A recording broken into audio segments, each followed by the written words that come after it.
Slot 2ங்க, டே 6. First order எடுத்துகிட்டு போயிட்டுருக்கோம். இப்போது மணி வந்து 1 மணி ஆகுது. 12:45 வந்து ஆர்டர் இப்போ தான் எடுத்துகிட்டு போகிறேன். எப்போயுமே ஃபஸ்ட் ஆர்டர் லேட்டாக தான் ஆகும். அதே மாதிரி தான் இன்றைக்கி ஆயிடுச்சு. அமௌண்ட்டு வந்து 60 ரூபா பக்கமாக போட்டான். அதுக்கப்புறம் 8 ரூபா 10 ரூபா அமௌண்ட்டை லாக் பண்ணுற மாதிரி ஒன்று போட்டிருந்தாங்க. இந்த ஷிஃப்ட்டை கம்ப்ளீட் பண்ணால் தான் அந்த அமௌண்ட்டு கொடுப்பேன் அப்படிங்கிற மாதிரி. எதுக்கு அப்படிலாம் போடுறான்? நான் வேலை செஞ்ச காசு, என்னுடைய உழைப்பு, எதுக்கு இப்படி படம் பண்ணுறான்? வீடியோ இப்போ ஒயிட் ஆங்கிள் எடுத்துகிட்டு இருக்காங்க. கொஞ்சம் நல்லாயிருக்கு தான் நினைக்கிறேன். இன்னைக்கு கொஞ்சம் டிஃப்ரெண்ட்டாக எடுக்கலாமே அப்படின்னு சொல்லிட்டு வீடியோ எடுக்கிறேன். இன்றைக்கி என்ன பிளானிங்னா, இன்றைக்கி 2 இன்சென்டிவ் முடிக்கணும். அதுவும் நேற்று மாதிரியே 1 மணிக்குள்ளே முடிக்கணுங்க. அமௌண்ட்டு வந்து ஒரு 2000 பக்கமாக வரணும். நாளைக்கு நாளான்னைக்கு ஓட்டி எப்படியோ ஒன்று 2 நாள் 5000 ரீச் பண்ண வச்சிடணும். அதுதான் இப்போதைக்கு மைண்ட் செட்டில் இருக்குது. சனிக்கிழமை வந்து காலையிலேருந்து ஓட்டலாமா தான் நினச்சேன். இருந்தாலும் வேண்டாம், நம்ம வந்து ஞாயிற்றுக்கிழமை மட்டும் காலையிலேருந்து ஓட்டுவோம், சனிக்கிழமை எப்பயும் போலவே ஓட்டுவோம். ஆனால் அன்றைக்கி மட்டும் ஆர்டர் ரொம்ப ஸ்பீடாக கொடுப்போம் அப்படின்னு சொல்லிட்டு விட்டுட்டாங்க. இப்போது இந்த ஆர்டர் எடுத்துகிட்டு போயிட்டுருக்கேன். அடுத்து பீக் ஜோனு பக்கமாக தான் இருக்குது. மேபி அங்கே இன்ஸ்டாமார்ட்டில் ஆர்டர் போட்டு இழுத்தாலும் எடுத்துருவோம். அதனால தான் எல்லாத்தையும் பேக்கிங்கோடு போயிட்டுருக்கேன். பல நாள் நினச்சிட்டு இருந்து என் பேக் அலசி போடணும். நேற்று நைட்டு தாங்க அலசி போட்டேன். பேக் அலசி எப்படியும் 3 மாதம் 4 மாதம் இருக்கும். ஃபுல்லுமே டஸ்ட்டு, அழுக்கு தான். டைமே கிடைக்கல. எல்லாமே அலசி போடுறேன், ஹெல்மெட் அலசி போடுறேன், துணி எல்லாமே பண்ணுறேன், வண்டிக்கு வாட்டர் சர்வீஸ் கூட பண்ணுறேன். ஆனால் அந்த பேக்கை மட்டும் அலசி போட முடியல. தலை வலிக்குதுங்க. மணி வந்து இப்போது 3 மணி ஆயிடுச்சு. ஜோன் வந்தால் நல்லா ஆர்டர் போடலான்னு பார்த்தா ஆர்டரே போடல ஒழுங்க. இப்படின்னு தெரிஞ்சிருந்தால் நான் வீட்டுக்கு போய்ட்டு 3 மணிக்கு மேலே ஜோனுக்கு வந்துடுவேன். சரி, இன்றைக்கி நம்ம விறுவிறுன்னு ஆர்டர் முடிச்சுட்டு நம்ம கரெக்டாக 1 மணிக்கெலாம் வீட்டுக்கு போயிடலாம் அப்படின்னு சொல்லிட்டு தான் வந்தேன். எக்ஸ்பெக்ட் பண்ண அளவுக்கு அமௌண்ட்டும் வரல, ஆர்டரும் வரல. 3 hours later. 6 மணி ஆகுதுங்க. நம்ம இது வரைக்கும் 10 ட்ரிப்பு முடிச்சிட்டோம். அமௌண்ட் வந்து 450 ரூபா தான் வந்திருக்கு. நான் ஒரு 12 ட்ரிப்பு 13 ட்ரிப்பு முடிக்கலாம் அப்படின்னு சொல்லிட்டு தான் ஜோனுக்குள்ளே வந்தேன். பார்த்தா ஆர்டர் ஒழுங்காக போடல. ரொம்ப கடுப்பாக இருந்துச்சு. 6 to 11க்குள்ளே இன்னொரு 11 ட்ரிப்பு முடிக்கணும். அடுத்த இன்சென்டிவில் ஒரு ஆர்டராச்சும் எடுக்கணும். அப்படி எடுத்தால் தான் 2வது இன்சென்டிவ் முடிக்க முடியும். சப்போஸ் இன்றைக்கி வந்து 1500 1600 அப்படி எடுத்துட்டுனா நாளைக்கு காலையில் வந்து வேலை செய்யணுங்க.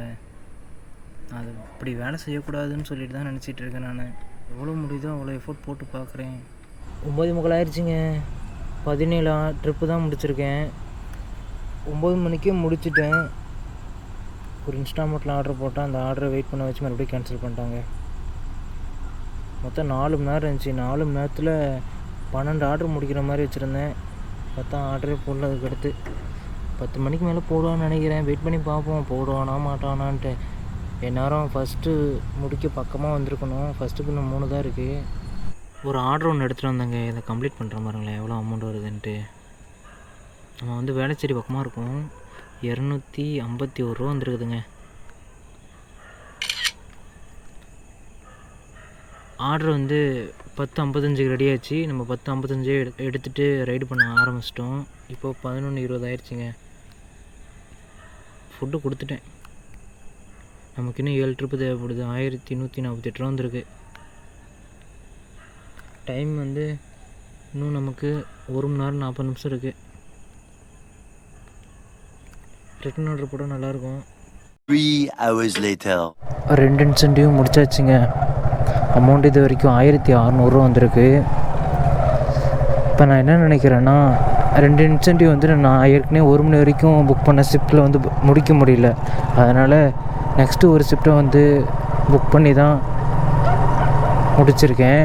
அதனால் அந்த ஷிஃப்ட்டை நம்ம வந்து இப்போ இன்கம்ப்ளீட் பண்ண வேணாம், கம்ப்ளீட் பண்ணிடலாம் அப்படின்னு நினச்சிட்ருக்கேன்.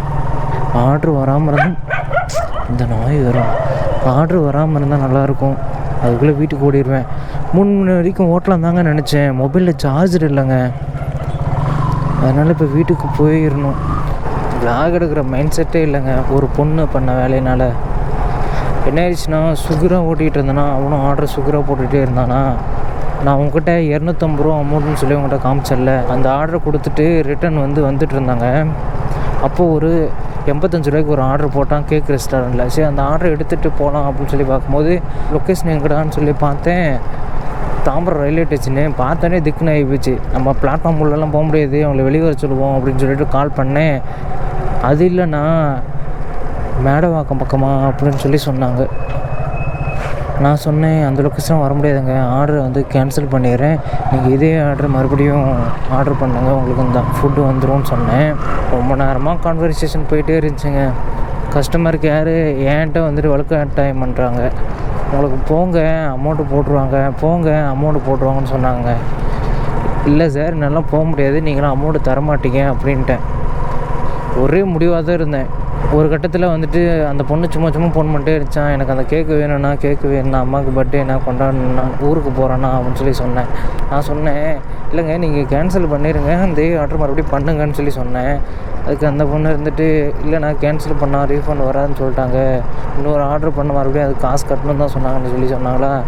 சரி என்னடா பண்ணுறதுன்னு சொல்லிவிட்டு ஃபுட்டு எடுத்துகிட்டு போய் கொடுத்துட்டு வந்துட்டாங்க. கொடுத்துட்டு வரும்போது அமௌண்ட் எவ்வளோ நான் பே பண்ணு சொல்லி கேட்டாங்களா, நான் அப்படின்னு சொல்லிட்டு வந்துட்டேன். அப்புறம் வர வழியில் தோணுச்சு நம்ம அமௌண்ட்டு கேட்காம வந்துடுவோம் அப்படின்னு சொல்லிட்டு. ஏன்னா எனக்காக அமௌண்ட்டு வேணாம், என் பைக்கு வாசுகிறோம், நான் அங்கேருந்து வந்திருக்கல, அப் அண்ட் டவுன் 15 கிலோமீட்டர் ஆகும் அப்படின்னு சொல்லிட்டு 70 ரூபா வேணும்னு சொல்லி கேட்டேன். நான் ஆல்ரெடி உங்களுக்கு பே பண்ணிட்டேன்னான்னு சொல்லி சொன்னாங்களா. என்னடா பே பண்ணணும்னு சொல்லி சொல்கிறாங்க, நம்மளே இப்போ தான் அமௌண்ட் சொல்கிறோம்னு சொல்லி உள்ளே போய் பார்த்தா 200 ரூபா பே பண்ணியிருக்கு அந்த பொண்ணு. சரி ஓகே ஏங்க இப்படி பண்ணிங்கன்னு கேட்டதுக்கு, நான் ரொம்ப தூரமாக கஷ்டப்பட்டு வந்திருக்கீங்க அப்படின்னு சொல்லி சொன்னேன். இல்லைங்க அப்படிலாம் வேணாம்னு சொல்லி நான் 100 மறுபடியும் நாளைக்கு அனுப்பலான்னு சொல்லி முடியல சொல்லிட்டேங்க.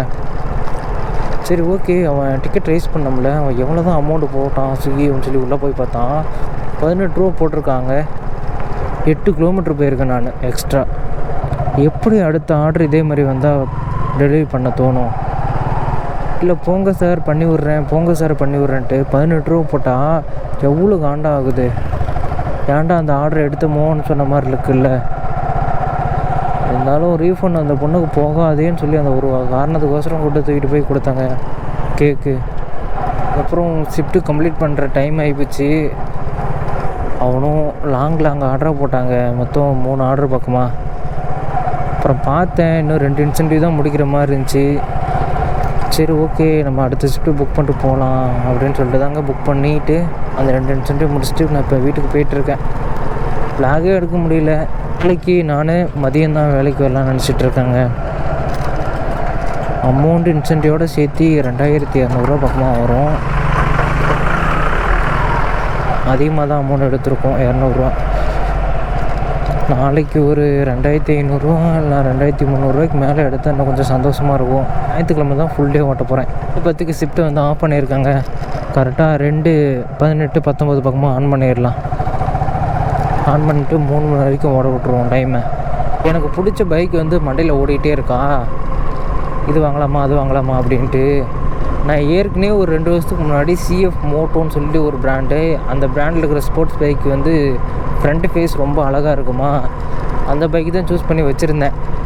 அந்த பைக் சப்போஸ் வந்துடுச்சு இந்தியாவில் அப்படின்னா அந்த பைக்கு தான் முதல்ல வாங்கணும் அப்படின்னு நினச்சிட்டு இருந்தேன். 250cc 300cc 450cc அப்படிலாம் இருக்குது.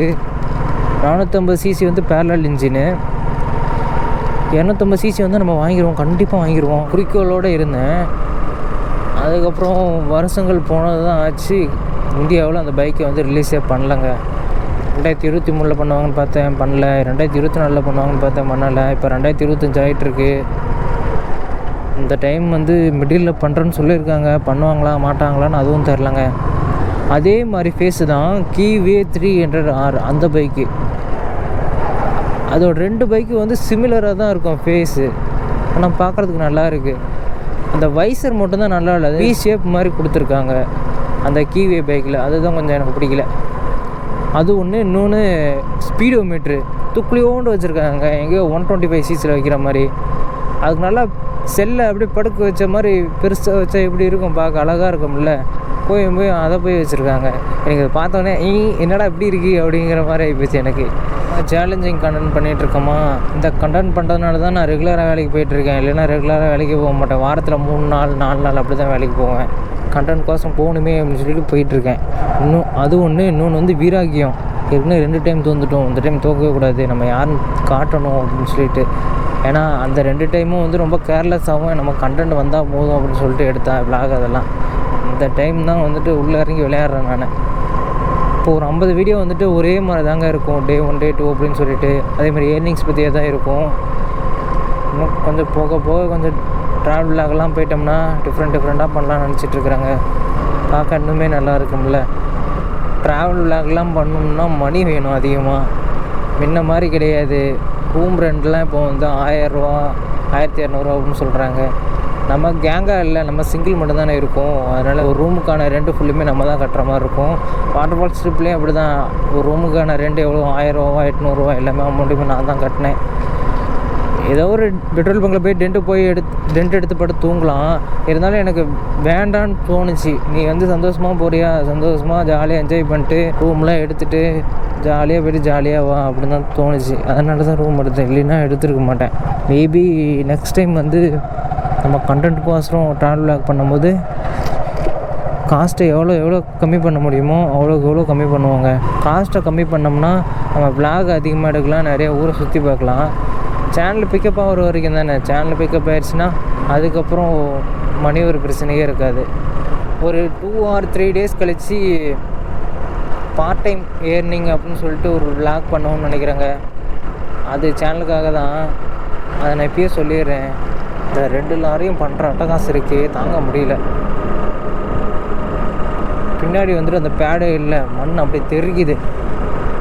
நான் ஒரு சில டைம் நினச்சிட்டே இருப்பாங்க, நம்ம கொஞ்சம் பெரிய வாட்டி இந்த கம்பெனி மேலே ஒரு கேஸை ஒன்று போட்டு விடணும், அப்படி இல்லைன்னா அந்த டிப்பர் லாரி ஓட்டுற டிரைவர் மேலே ஒரு கேஸை போட்டு விடணும் அப்படின்ட்டு. பேடு இல்லாமல் எந்த வண்டியுமே இனிமேட்டு ரோட்டில் ரன் ஆகக்கூடாது அப்படின்ட்டு. அவனுக்கு என்ன மயராக போச்சுன்னா அவன் பாடு ரூமில் உட்காந்த மாதிரி உட்காந்துப்பான். வண்டி ஓட்டணுன்னு தான் தெரியும் எப்படி இப்படிலாம் கல் அடிக்குதுன்ட்டு. சரி, ஓகேங்க, இந்த வீடியோ இதோட ரன் பண்ணிக்கிறேன்.